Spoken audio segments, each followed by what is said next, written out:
50 children, 7 adults. And we've heard all day about the incredible response by teachers inside the school, which is considered one of the leading schools in the nation. And also tonight, we have a new image of the suspected shooter as we... It even claims the murdered first graders are still alive. On the sheriff's Facebook page, this post, now removed, linking to the YouTube video with this comment. This makes me wonder who we can trust anymore. Watch, listen, and keep an open mind. And while he says he didn't post it, it was on his personal Facebook page since...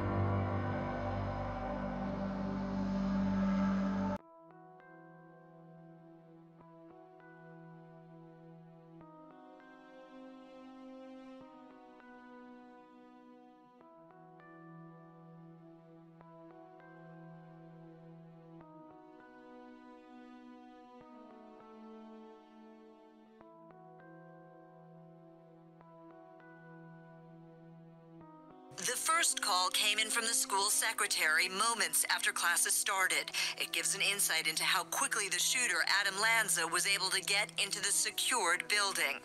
911, what's the location of the emergency? Sandy Hook School. I think there's somebody shooting in here. Sandy Hook School. Okay, what makes you think that? Because somebody's got a gun. I saw a glimpse of somebody. They're running down the hallway. Okay, They're still surrounding. They're still shooting. Sandy Hook School, please. 7 911 calls were released. They captured the fear and quiet urgency and lack of panic of those inside and at the police dispatch. They captured the fear and quiet urgency and lack of panic of those inside and at the police dispatch. Lack of panic of those inside. One woman shot in the foot crawled into a classroom where several children hid near a bookcase. Okay, are you safe right now? I think so. My classroom door is not locked. Okay, is there anybody that can lock the classroom door without being safe? No. Safe to do so, okay. All right, just try to stay where you are. Okay, Yes, there's children in this room. Okay, try to apply pressure, okay? Yeah. Okay, we have people coming, okay? All right. Is there any other teacher with you in there, or is just students? No, there's 2 other adults in the room with you. Okay, all right. Are they right next to you, or where are they in the room? No, they're over on the other side of the bookshelf. Okay, all right. Are you okay right now? For now, hopefully. According to a report by the state's attorney, that teacher and the students in the classroom survived. It was custodian Rick Thorne in a different part of the school who became the eyes and ears for a police dispatcher. I'm down the corridor. All right, I want you to take cover. Jen, get the sergeant. All right, get everybody you can going down there. All right, let me get some information from you. What makes you think that? The front glass was all shot out and it kept going on. Okay. Chris, I'm on the line with the 911 call with you. It's still happening.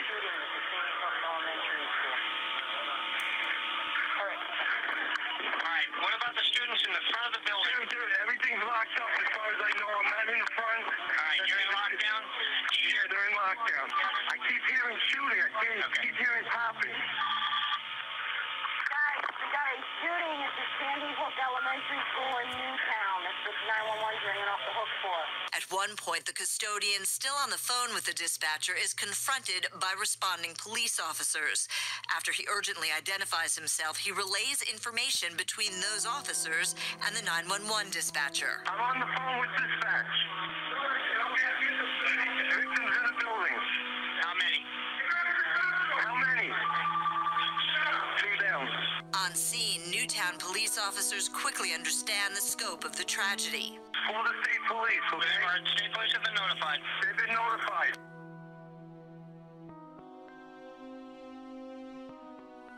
And what becomes clear from listening to the tapes and exactly how they played out is that there was a certain calmness. There was a lot of urgency. Yes, there was a fear, a little bit of panic, but it's believed at this hour, and it's been confirmed to ABC News by state police there in Connecticut, that 2 shooters were initially believed involved in the mass shooting. One of those shooters now dead. What's not been confirmed is whether or not that gunman took his own life or whether or not there was something that ensued after authorities began arriving at the scene. And now the big question will be, is there in fact that second shooter, and where is that second shooter? Now, the big question will be, is there in fact that second shooter, and where second shooter. Authorities there armed, as you can see, they're heavily armed, many of them carrying their automatic weapons to try to find out really what unfolded here today. Can you imagine being a parent of a little child who saw this scene that you're looking at right now? Just teams of authorities coming in holding guns. It's the kind of thing that you typically see in a television drama. And now these children will be asking their parents about the reality of what unfolded there at their elementary school today. The site today of a mass shooting, and this time gunfire aimed at elementary school children. We're here in front of the Newtown United Methodist Church, where we've watched people gathering all evening long, as tonight the details are still pouring in. There are 27 victims, 20 children, 7 adults, and we've heard all day about the incredible response by teachers inside the school, which is considered one of the leading schools in the nation. And also tonight we have a new image of the suspected shooter as we tell you everything we know about who did it, what kind of weapons, and why. And we begin all of this with 2020 anchor Chris Cuomo, and he's here right now with me. Chris. Diane, it is an almost unimaginable scene. What we know so far is that inside this elementary school was a group of young kids. They were and there was one deranged man who decided to take it all away. This morning, the Sandy Hook Elementary School was full of kids concerned about Christmas. And then at 9:40 a.m., shots rang out. Inside, little kids are under attack. We heard all this racket at our classroom. Horrible things are happening.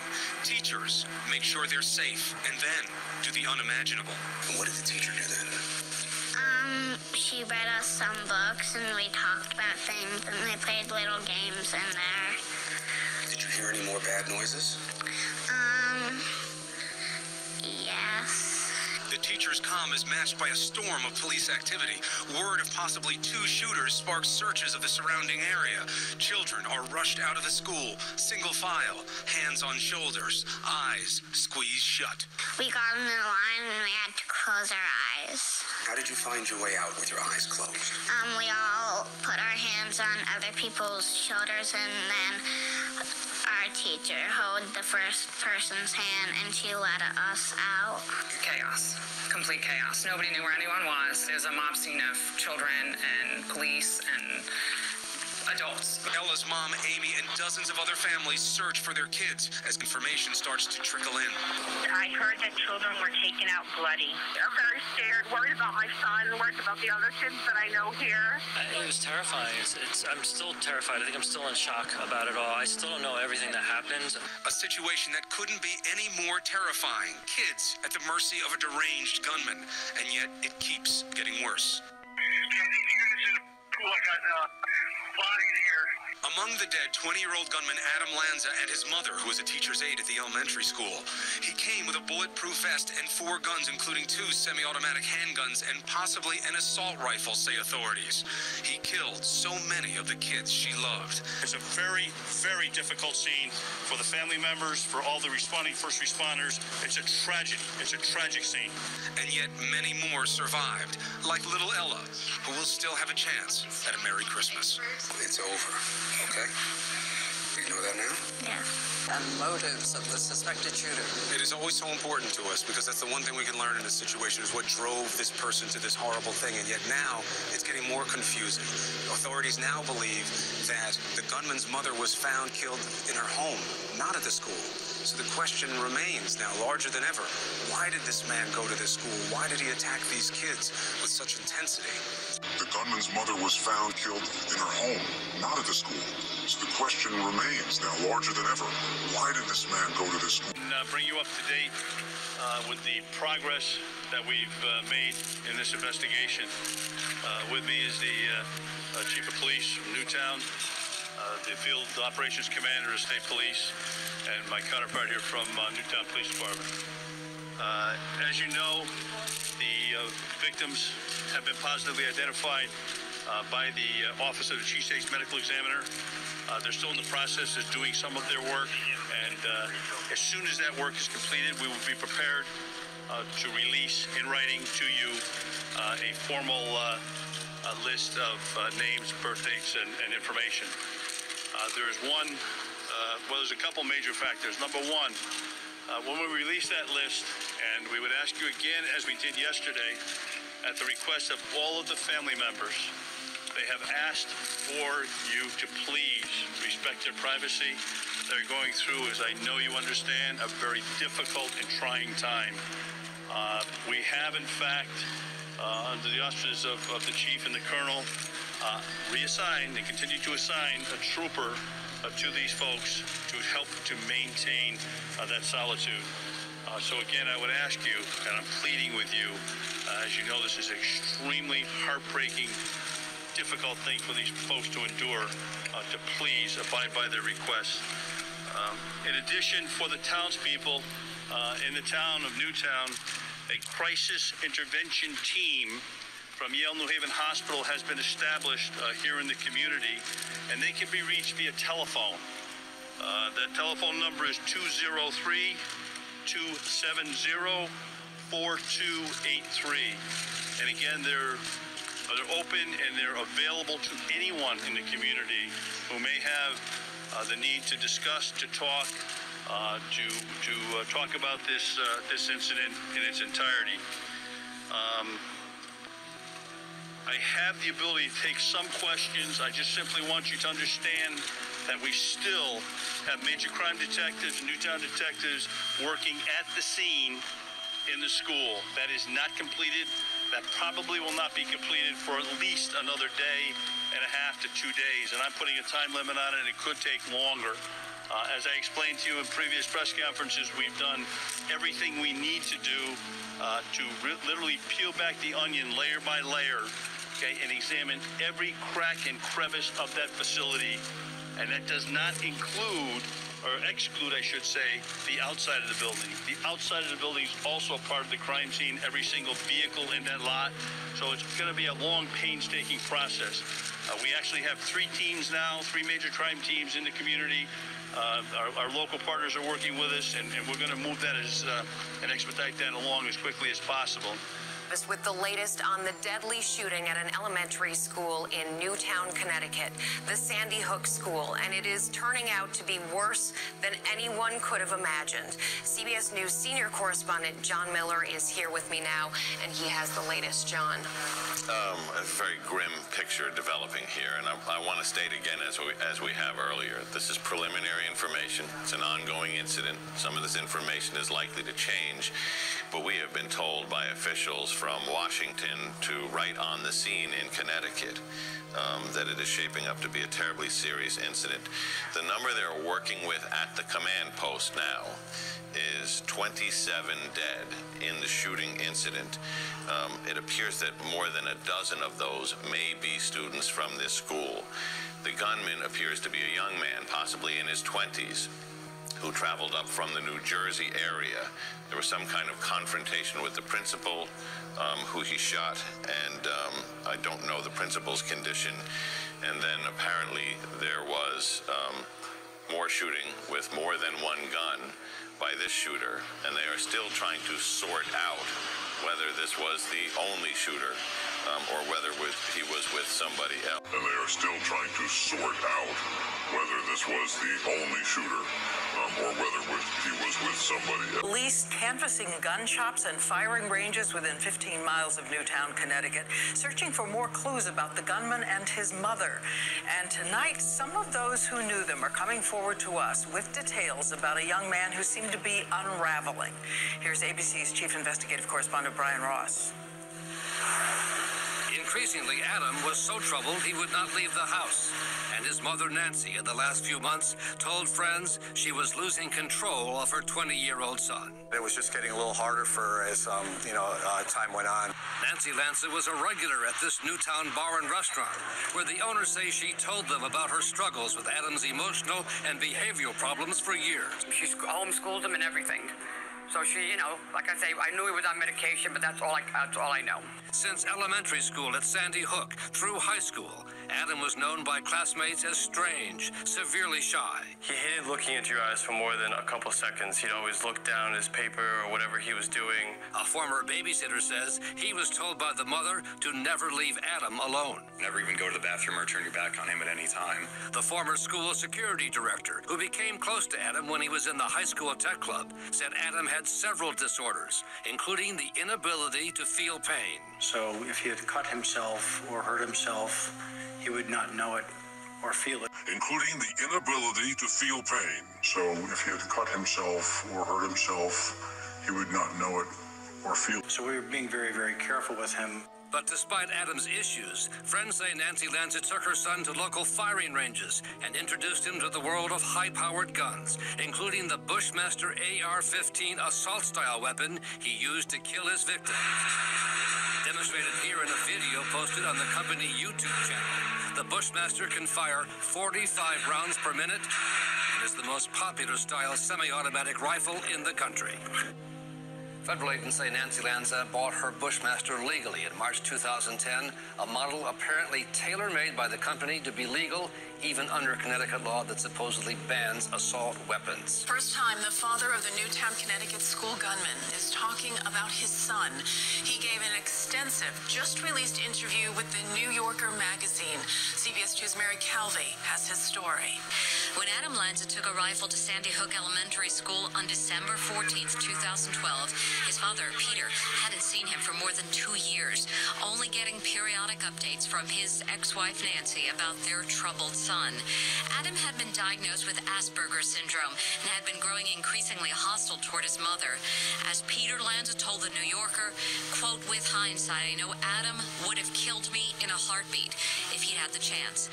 I don't question that for a minute. The reason he shot Nancy 4 times was one for each of us. One for Nancy, one for him, one for his brother Ryan, one for me." Peter Lanza insists his son gave no warning signs, that he had no idea Adam was capable of such unspeakable violence. Quote, "Nancy never confided to her sister or best friend about being afraid. She slept with her bedroom door unlocked and she kept guns in the house, which she would not have done if she were frightened." He says, quote, "I need to get some good from this, and there's no place else to find any good. If I could generate something to help them, it doesn't replace, it doesn't, but I would trade places with them in a heartbeat if that could help." One couple did reach out to Lanza, Alyssa and Robbie Parker. Their 6-year-old daughter, Emily, was killed at Sandy Hook. I got the impression from him that he was very grateful for the opportunity to offer his condolences and his apologies. As much as Peter Lanza revealed, there is one matter he wants to keep private: what he did for Adam's funeral. No one knows that, he says, and no one ever will. Peter Lanza made one more startling admission. He recently started wishing that his son had never been born. I put one of my students on top of the toilet dispenser. I just knew we had to get in there. I was just telling them it's going to be okay. You're going to be all right. I had pulled a bookshelf before I closed the door in front of it.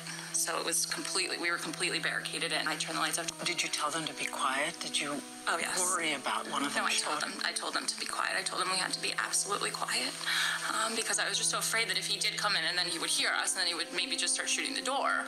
So I said, no, we just have to be absolutely quiet. And I said, there are bad guys out there now. We need to wait for the good guys. They're coming down. I wanted us to be okay.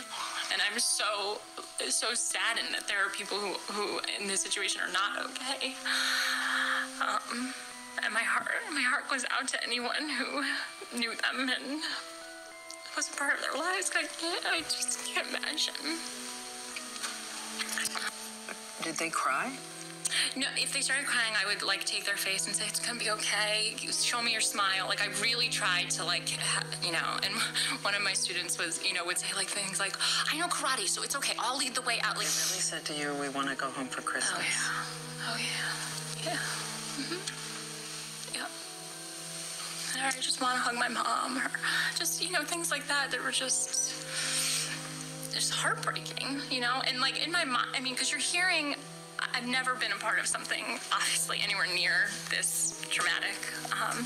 And so I'm hearing the gunfire in the hallway, and I'm thinking in my mind, I'm the first classroom. Why isn't he coming? You know, I'm thinking we're next. And, you know, and in my mind, I'm thinking, you know, as a 6-year-old, 7-year-old, what are your thoughts? What are your, you know, and I'm thinking that I have to almost be their parent. Like, I have to tell them, you know. So I said to them, I need you to know that I love you all very much, and that it's going to be okay, because I thought that was the last thing they were ever going to hear. I thought we were all going to die. You know, and I don't know if that's okay, you know, teachers, and, you know, but I wanted them to know someone loved them, and I wanted that to be one of the last things they heard. Not the gunfire in the hallway. It's just so horrible. So horrible. Horrible. How did you know you were going to be okay? What happened? I didn't. What finally happened was the gunfire stopped. The gunfire wasn't that long, so that stopped, but I said, no, we're not going anywhere. We're staying here until someone good comes in, gets us out. So eventually what happened was the police came and started knocking, and obviously, I mean, I was completely beside myself, and I said, I don't believe you. You need to put your badges under the door. So they put their badges under the door. I said, if you're really a police officer, then you would have a way to get in here. You would have a key, or you would have gotten it from the janitor. If everything's okay now, you would have found the keys. So he had the keys, and he found the right one, and he unlocked the door, and then they brought us out to the firehouse to meet up with the rest of the teachers and students, waiting for parents to come and pick them up. This afternoon, I spoke with Governor Malloy and FBI Director Mueller. I offered Governor Malloy my condolences on behalf of the nation and made it clear he will have every single resource that he needs to investigate this heinous crime, care for the victims, counsel their families. We've endured too many of these tragedies in the past few years. And each time I learn the news, I react not as a president, but as anybody else would, as a parent. And that was especially true today. I know there's not a parent in America who doesn't feel the same overwhelming grief that I do. The majority of those who died today were children. Beautiful little kids between the ages of 5 and 10 years old.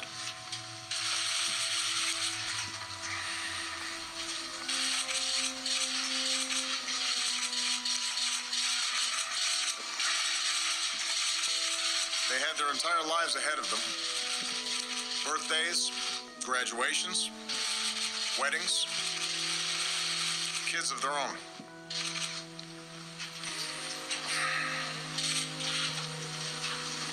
Among the fallen were also teachers, men and women who devoted their lives to helping our children fulfill their dreams. So our hearts are broken today for the parents and grandparents, sisters and brothers of these little children, and for the families of the adults who were lost. Our hearts are broken for the parents of the survivors as well. For as blessed as they are to have their children home tonight, they know that their children's innocence has been torn away from them too early, and there are no words that will ease their pain. As a country, we have been through this too many times. Whether it's an elementary school in Newton, or a shopping mall in Oregon, or a temple in Wisconsin, or a movie theater in Aurora, or a street corner in Chicago, these neighborhoods are our neighborhoods, and these children are our children. He's going to come out to the microphones now and make a statement. Looks like the family is there. They're getting ready to come to the microphone, so we'll listen in. Okay. Come to the microphone, so we'll listen in. Okay.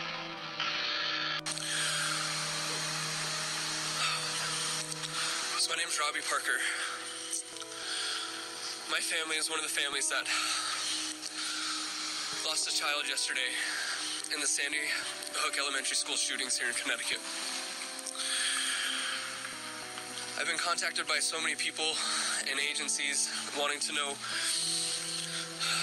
how we're doing, and I just thought that this might be the best way to share those feelings with everybody.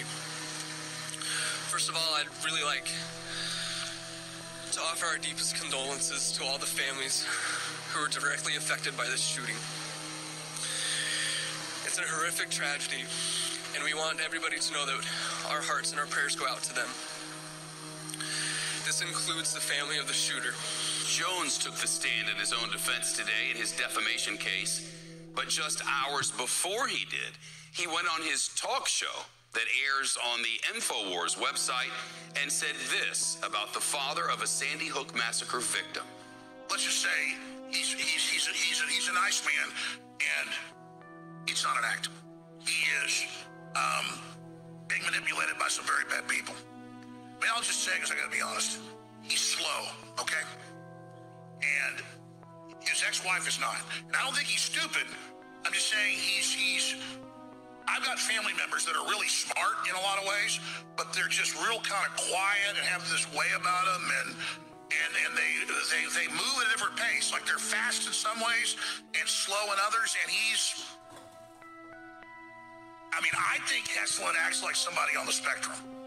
Heslin is Neil Heslin, the father of a 6-year-old boy murdered at Sandy Hook 10 years ago. Prosecutors quickly turned that around on Jones and played the clip for the jury today. A court already found him guilty of defaming the parents. Now a jury has to decide how much he must pay because of the damage he caused. As for Heslin, he took the stand today. He testified that he lives in fear because of Alex Jones' propaganda.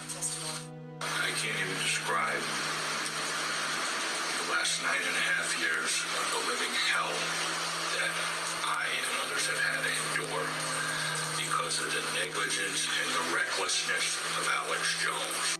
Alex Jones spread a conspiracy theory that the Sandy Hook shooting was a hoax and that the dead children were crisis actors.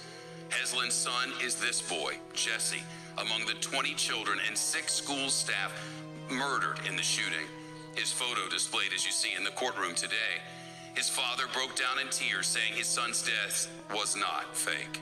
The investigation was closed, with authorities saying they were unable to determine the motive of the shooting that led to so many being killed. 6-7 Sandy Hook School. Collins indicating she thinks there's so much shooting in the building.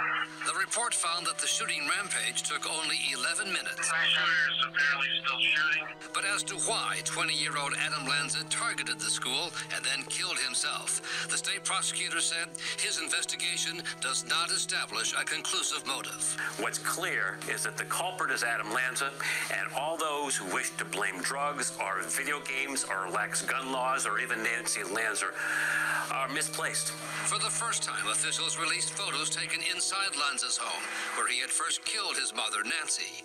His bedroom and computer room, with their windows covered by black garbage bags, were the lair of a recluse. There was a shooting range target with holes in it, video games that authorities say he spent hours playing, an open gun safe with a teddy bear on top, and news clippings dating back to the 1890s that showed an obsession with mass murders, in particular the Columbine shootings. His entire world was, I think, planning some event like this shooting. Officials say Lanza communicated online with others interested in mass murders, but that he destroyed his hard drive before leaving on his deadly mission. Out of consideration for the families, other material from the investigation that might ordinarily be made public is still being withheld, including 911 calls and photos of the young victims, to the relief of Nicole Hockley, whose son Dylan was among those killed. She talked with Lara Spencer. It's not in anybody's interest. It's not the way I want Dylan to be remembered. The report says Lanza had significant mental health issues and in the end only communicated with his mother by email. But the prosecutor concluded Lanza was well enough to plan his attack, including the taking of his own life, all with guns legally purchased by his mother. All with guns legally purchased by his mother. But the eerie audio from the Daily News might bring some insight into the mind of a young man not long before he went on that shooting rampage that shattered a nation. Is this the voice of Adam Lanza? Some little thing he experienced was the last straw, and he was overwhelmed by recognize the life that he had. According to a report in the New York Daily News, it is. The cover story includes what is purported to be recently uncovered audio, recorded a year before the 20-year-old committed one of the deadliest mass murders in American history. The paper spoke to two classmates of Landa who said it was him. He didn't act really any differently than a human child would. The audio obtained by the Daily News is from an Oregon College radio show called Anarchy Radio. The man the paper identifies as Lanza wanted to discuss the death of a domesticated chimp named Travis with radio host and self-proclaimed anarchist John Zerzan. In 2009, Travis was shot and killed by a police officer after he brutally mauled a Connecticut woman. The caller, who identifies himself as Greg, compares a violent chimp attack with that of a teenage mall shooter in an over 7-minute interview. This attack can be seen entirely parallel to the attacks, random acts of violence that you bring up on your show every week, committed by humans, which the mainstream also has no explanation for. No actual human. I just don't think it would be such a stretch to say that he very well could have been a teenage mall shooter or something like that. Zerzan doesn't know who the caller was, but remembers the call. The voice is kind of odd, sort of robotic, and maybe he's trying to disguise his voice or something. I don't know. According to a blogger cited by the Daily News, Lanza posted in an online forum under the username Smiggles, a name Sandy Hook investigators say he may have used in instant messages. In one 2011 post uncovered by the blogger, Smiggles wrote about calling into John Zerzan's radio show. I think the subtext of what he's saying, violence is innate and instinctual to humans and really should not be punished because it is their natural basis. That's the message I think he's trying to get across. And the parallel to himself is obvious. He feels possessed by this need, this compulsion to commit violence. Learning that a father of one of the Sandy Hook victims has taken his own life this morning. Newtown police were called to a building in town to respond to reports of a suicide. We now know that Jeremy Richmond, the father of Aviel Richmond, was found dead. He had started a foundation in his daughter's name. Channel 3's Nicole Nalepa has been following this heart-wrenching story closely. Nicole, where does the investigation stand right now? Kara, you said it. It is a heart-wrenching story and heartbreaking for a community that has been hit with so much. Newtown police say Richmond's death appears to be a suicide and that his death does not appear to be suspicious, and that is all that they're saying right now. I'm hearing an autopsy is expected to be done later today. So here's what we were able to find out for you on this story. Newtown police, ambulance, and fire were called to Edmond Town Hall at 7 a.m. to investigate the report of a suicide. And just to be clear, Edmond Town Hall is a theater and event space in town that houses many community events.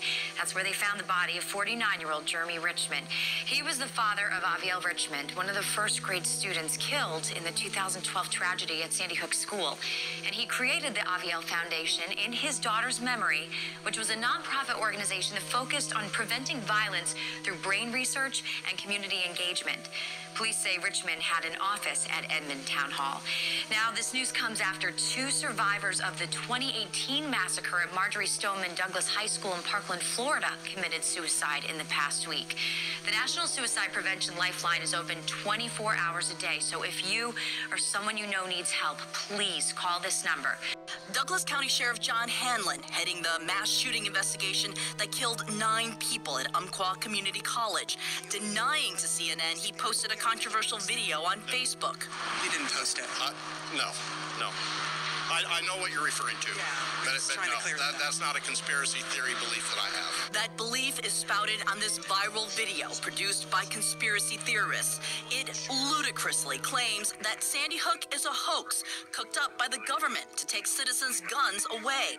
The video, viewed 11 million times on YouTube, calls the victims' families actors. It even claims the murdered first graders are still alive. On the sheriff's Facebook page, this post, now removed, linking to the YouTube video with this comment. This makes me wonder who we can trust anymore. Watch, listen, and keep an open mind. And while he says he didn't post it, it was on his personal Facebook page since 2013. The idea of having this man, it's beyond hypocrisy. To have this man charged with leading the investigation. The Brady campaign, citing the Facebook conspiracy post, called for the sheriff to step down. He's a delusional conspiracy theorist who's been put in a position to try and lead an unbiased investigation into this tragedy and think about the things that we can do to prevent future future tragedies like this from happening. And so to the extent that wearing a badge keeps him in that position, no, he does not deserve to be wearing a badge. The campaign also points to this letter posted on the department's Facebook page that the sheriff sent to Vice President Biden after the Sandy Hook school massacre. The sheriff writes, "Gun control is not the answer to preventing heinous crimes like school shootings."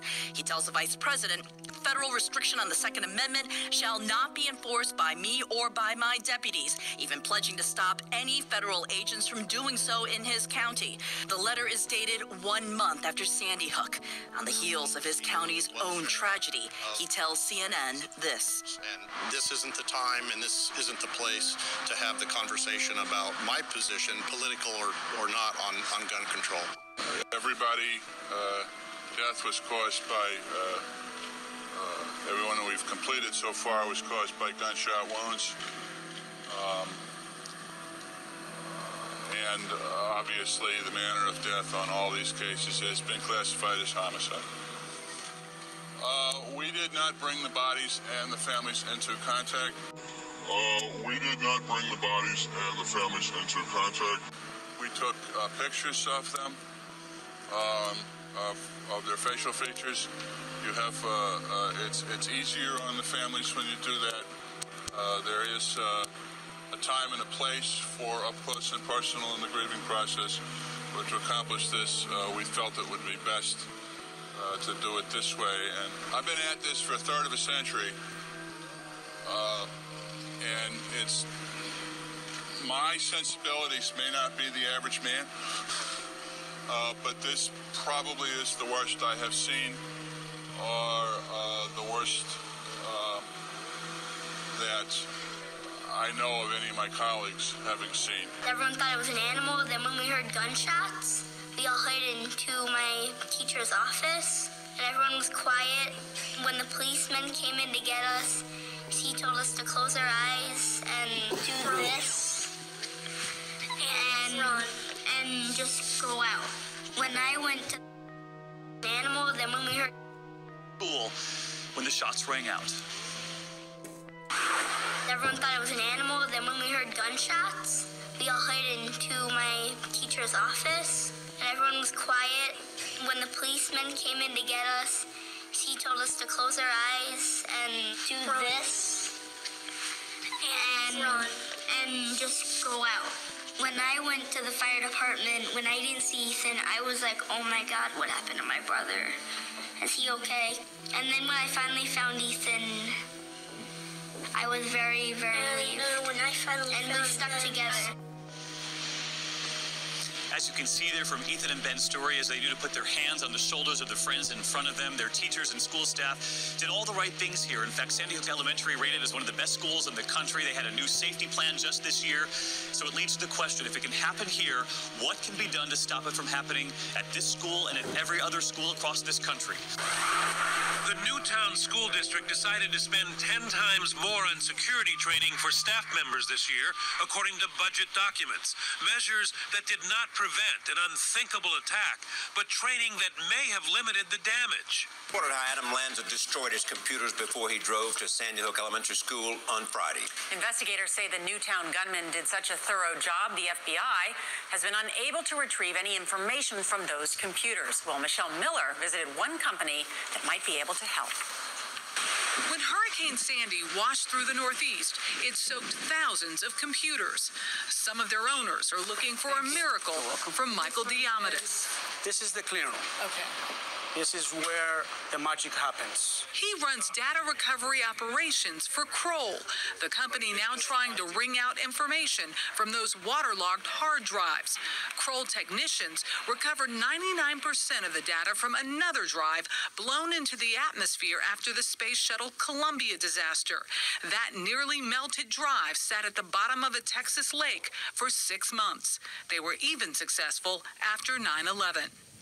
You get the worst of the worst. Absolutely. If they need to come in the clean room, that's basically the last resort. We were allowed inside Kroll's clean room in Secaucus, New Jersey, where behind a secure door, there are flypaper floor mats to separate dirt from shoes and HEPA filters to sanitize the air while technicians work. Hard drives contain disks or platters where information is stored and electronics that read that information. This is how it works. The read and write heads will store the data on these magnetic platters. Imagine the old record players where the needle will go back and forth and read the songs that we have. Depending on the model, hard drives hold on average 5 disks per cartridge and record data on both sides. Eric Venema runs the forensics side of Kroll's operation. It is like a cake. If the top one becomes damaged, but we may see all the data that the user created on the other platters, which may not be damaged. A former law enforcement officer, Venema and his team translate the data retrieved as a series of zeros and ones into a format that most people can understand. They can even fill in the missing pieces of the puzzle. So even if somebody deletes a file and it's spread in different places on the hard drive, Kroll's proprietary software will find those pieces and put them back together. Law enforcement officials examining the computer taken from Adam Lanza's home are hoping to find any clue that can explain his actions. What are authorities looking for on these drives? Documents, emails, instant messages, any type of chats, any type of pictures, any types of documents that would involve plans or lists or things like that. When you look at his intent to destroy those drives, what does your gut tell you was on his computer? Obviously, incriminating evidence without a question. Reports say the hard drive was smashed to bits, but Venema says there's still an outside chance. I had the TV on yesterday morning, and that's how I found out about it.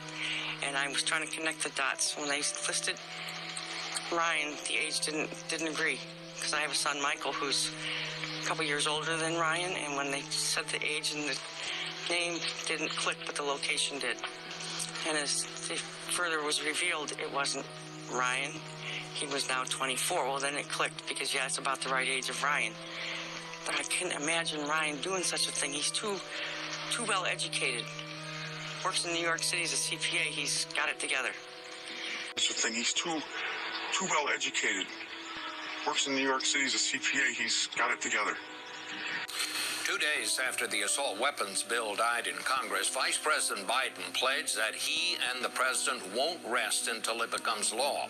He met in New York City Hall today with Mayor Michael Bloomberg, a leading gun control advocate, and with parents who lost children in the Newtown massacre, including Neil Heslin.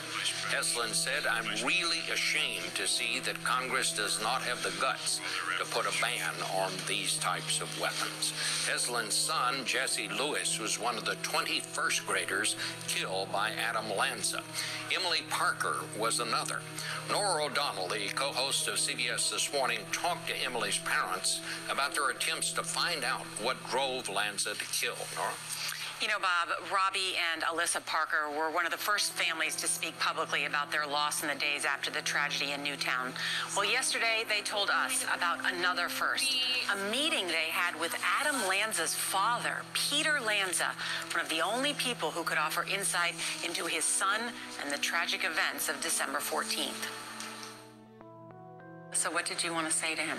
The best way to put it was I wanted to tell him that there was a lot of hope and opportunity to gain from this, that he held the keys to, because there was information and things to be learned from what happened, and without his cooperation, it would go nowhere. What do you mean he held the keys to this?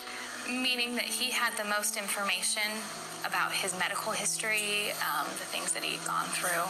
And who he was. And who he was, and he had the ability to release that information to the people who it needed to be released to in order to gain as much that we could in the situation. Noah was a 6-year-old boy.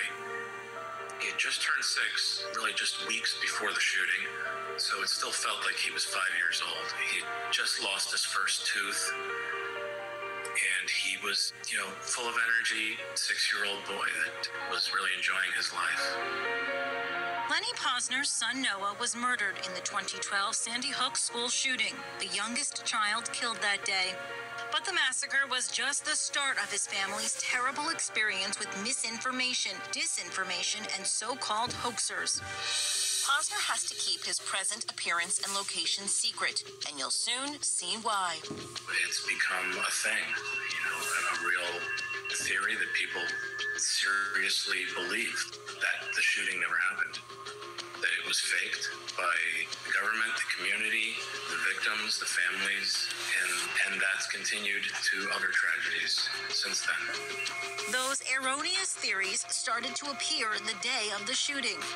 That was very upsetting to me, but I didn't understand what it was becoming right away, so I thought that if I could only show them evidence, be transparent, that it would be able to kind of calm some of that chaos.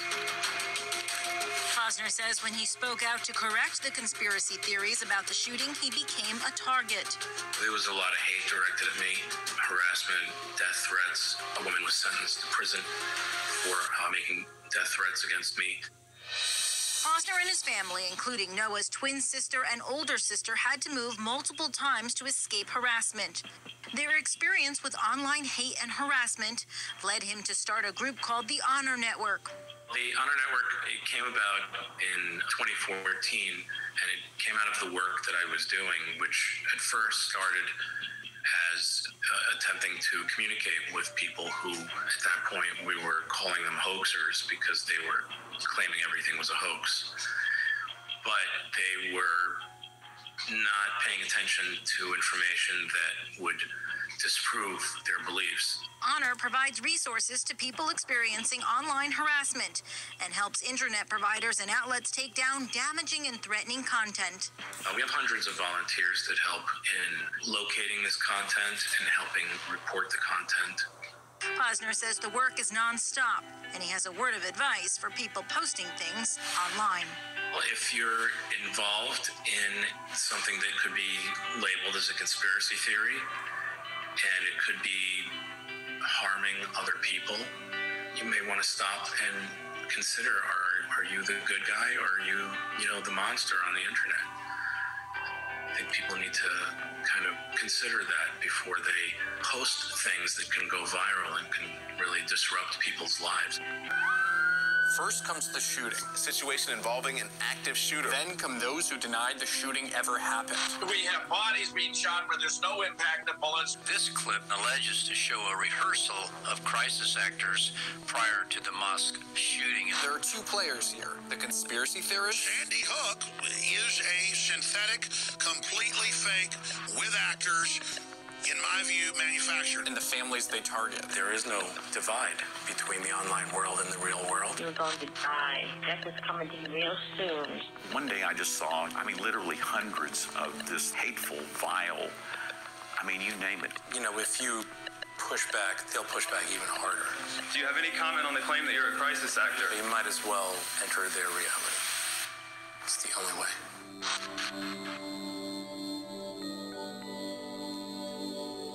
Conspiracy theories aren't new. Why don't you swear on the Bible that you walked on the moon? But what is new are conspiracy theorists making shooting victims and their families one of their main targets. I am Lenny Posner, and my son Noah was killed at the Sandy Hook school shooting.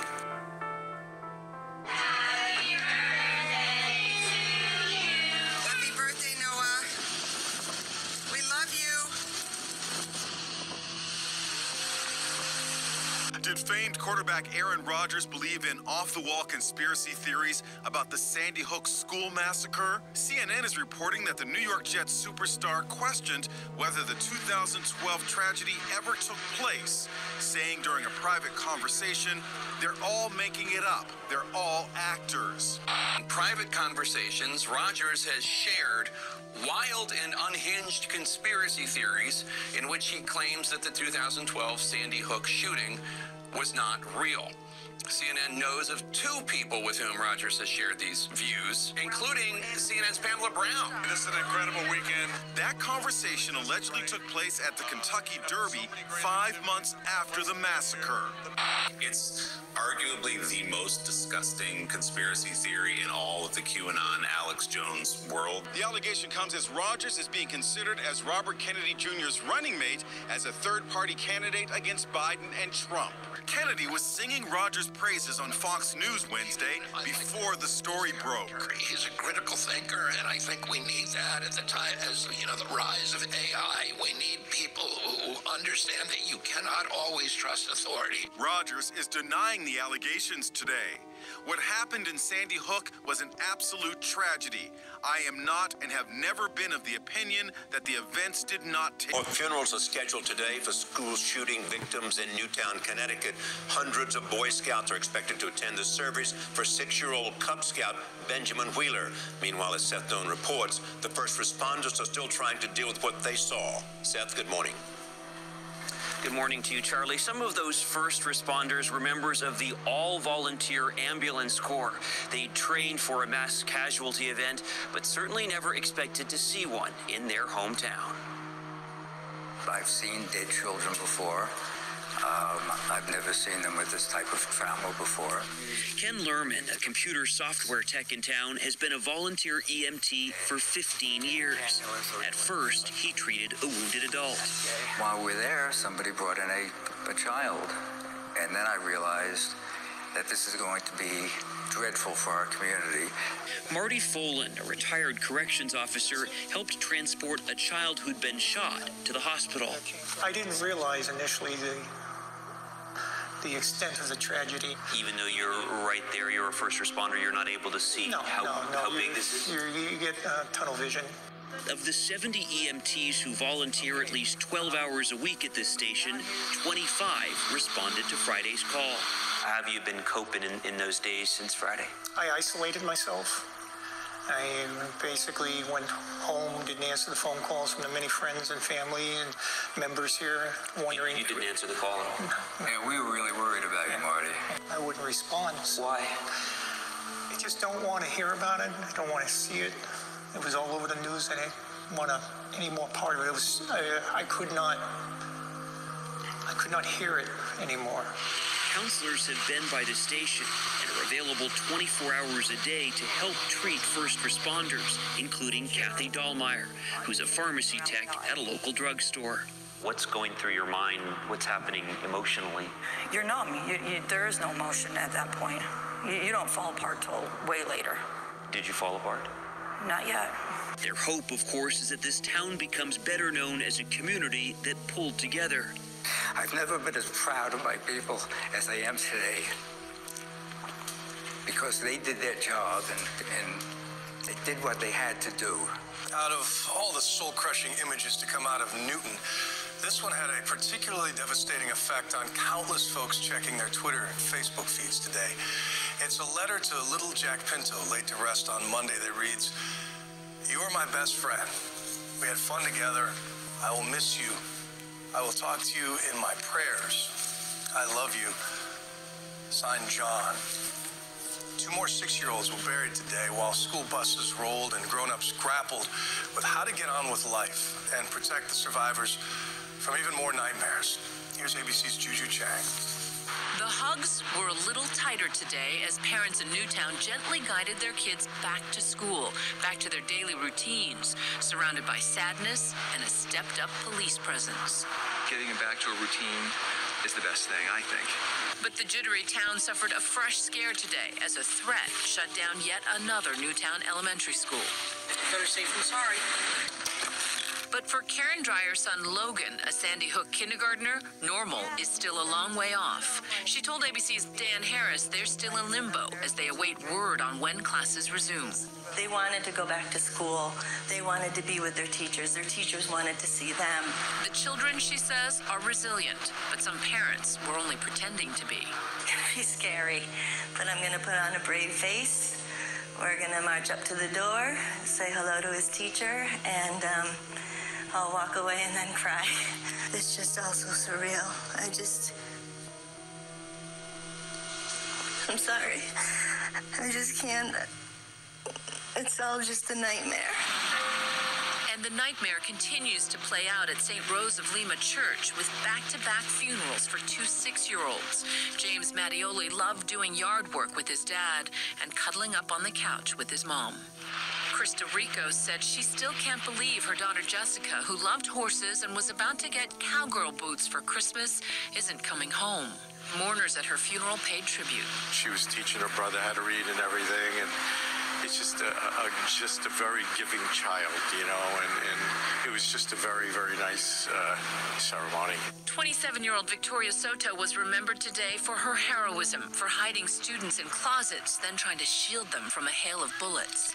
Vicky died a hero, that she was protecting her children, which she loved very much. She didn't call them her students, she called them her kids. Today, her fellow teachers were still looking out for their students, preparing for the eventual return to class. Moving trucks pass the memorials that line the roads here, hauling furniture and just about everything else from Sandy Hook Elementary School to their new campus. Officials are working overtime here at Chalk Hill Middle School in nearby Monroe, Connecticut. Inside, teachers and officials are working round the clock to recreate Sandy Hook Elementary School room by room with painstaking detail. Using photos taken inside the school, they're creating a carbon copy of each classroom, from what was on the walls right down to the crayon left in the desk. Exactly as it was Friday, when the school day was savagely cut short. But what if creating that exact environment only triggers the trauma again? It might for some kids. It might be a bit overwhelming. This year, my mom got me the perfect bag for back to school. These Califo binders help me stay organized. These headphones are just what I need for studying.